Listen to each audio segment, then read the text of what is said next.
É um assunto tão importante, tão grande, tão extraordinariamente urgente que me sinto assim, cumprindo uma espécie de obrigação pública ao fazê-lo, né? Quando você fica pensando, né, quando foi que nós esquecemos a educação, como é que nós a perdemos? E aí ficamos elegendo essas bobagens como educação, quer dizer, esse conjunto de ideário moderno que se chama de educação, é um pouco dessa autoilusão. Compreender para onde é que foi parar a educação foi o padre Ivan Illich. O que o padre Ivan Illich faz, na verdade, é propor o seguinte: para com esse negócio de escola. Não escola nenhuma. A única coisa que interessa é que aqueles que querem aprender alguma coisa se encontrem com aqueles que querem ensinar alguma coisa. E isso que nós chamamos aí de educação não é educação de modo nenhum, é alguma coisa próxima do conceito de ensino. O que o padre então faz é logo de cara destruir essa falsa equação entre educação e ensino, como se essas duas coisas não tivessem nenhuma ligação uma com a outra. E de fato, se você prestar atenção, se você não destrói essa ligação, você não entende nada mesmo desse assunto. A pré-condição para entender o que está acontecendo e o que pode acontecer nos assuntos educacionais é nós destruirmos esta pseudo-equação chamada ensino igual a educação. Continua o padre Ivan Illich dizendo que isso que se chama de ensino não tem nada a ver com educação, porque ele é basicamente uma metodologia de distribuição de posições sociais. Não se imagina de fato que alguém vai aprender alguma coisa. É apenas um método pelo qual você distribui entre as pessoas privilégios que podem depois servir para fins de todos os tipos, mas sobretudo profissionais. E agora vocês imaginem então a situação de alguém que está lidando com o departamento pessoal de uma firma grande, ascensorista, por exemplo. Se você não estabelecer uma enorme quantidade de obstáculos de qualificação, você irá ter uma lista de pessoas para analisar o currículo que vai demorar 5 anos para você chegar no último. Então, o que acontece? Essa turma de RH vai lá e põe assim no jornal: para ser ascensorista tem que ter segundo grau completo, daqui a pouquinho tem que ter curso de administração de empresas, né? Porque o único objetivo disso é reduzir a quantidade de pessoas candidatas àquele determinado curso.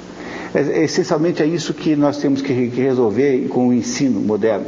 O ensino moderno é apenas um meio de você separar as pessoas com perspectivas diferentes de capacidade de obter emprego. E é por isso que todo debate sobre qualidade de ensino é, no fundo, um debate vazio, porque, no fundo, esse assunto não tem nada a ver com educação, é apenas um assunto de promoção social, digamos assim, entre aspas. Essa é a tese do padre Ivan Illich, que nós nos enganamos profundamente ao imaginar que tem aí no assunto ensino, e o que eu chamo de ensino é esse conjunto de rituais de natureza governamental, porque mesmo quando é privado obedece aos rituais estabelecidos pelo governo federal, né, o governo estadual, o governo municipal, enfim, o que for. Esse conjunto de rituais não tem nada a ver com educar alguém. É essa realidade que a gente precisa entender. Então, por exemplo, há todo ano um debate sobre se deve ou não, como é que se diz, aprovar automaticamente os alunos. A turma que acha que tem que aprovar automaticamente é composta fundamentalmente dos cínicos, que acham que é isso mesmo que eu estou descrevendo, e falam assim: já que é apenas uma coisa de faz de conta, qual é o problema de aprovar automaticamente, então, aos alunos? E o pessoal que acha que não deve aprovar automaticamente são os otimistas, que acham que isso tem a ver com educação e ainda imaginam que possa haver alguma educação no sistema de ensino. Ele só tem interesse em preencher papelzinho, em lista de presença, isso, daquilo, outro, então ele permite que um professor qualquer dê a aula que bem entender. Olha, eu faz 20 anos que eu sou professor de tudo quanto é jeito. Fui professor de português e de inglês no 2º grau, fui professor de economia, sou professor de pós-graduação, faço tudo quanto é aluno. Nunca na minha história de professor apareceu alguém para discutir a aula que eu estava dando.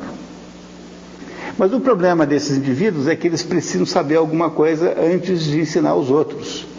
E se eles vieram do mundo do ensino, provavelmente vieram já contaminados com os defeitos do próprio ensino. o que nós temos aí é um caso perdido, o ensino é completamente irrecuperável. Para conseguir um sujeito que sabe alguma coisa para dar aula, há um investimento terrivelmente grande e só se pode fazer com uma pequena parcela dos professores e também há, de fato, uma pequena parcela de alunos que gostariam de empreendê-lo. Mas, fora isso, o resto se contenta com esse mise-en-scène, com essa espécie de farsa geral chamada ensino, e que é mais ou menos a escola pública no Brasil, por exemplo, é um negócio que só existe para contestar a tese de que não existe nada, que não existe mais.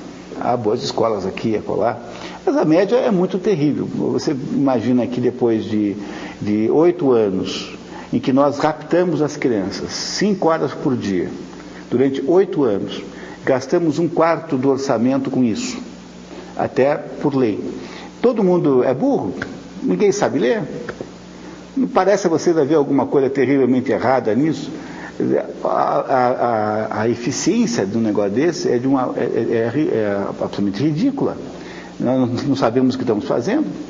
Mas a nossa rebelião vai até o ponto em que a gente entende que trata-se simplesmente de ensino e não se trata de educação. Educação não pode existir nesta base em que ocorre o tal do ensino brasileiro. Pois se a gente não entende essa diferença de educação e ensino, também nós não entendemos o que o Trivium quer nos mostrar, porque o Trivium é, de fato, um instrumento de educação.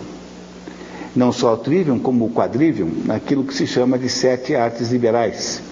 E a própria expressão 7 artes liberais quer nos dizer que a parte liberal do título, né, quer nos dizer que há uma liberdade intrínseca a esse assunto, ou seja, que esses conhecimentos que o Trivium e o Quadrivium permitem que nós tenhamos, são conhecimentos livres, você os obtém se você bem entender.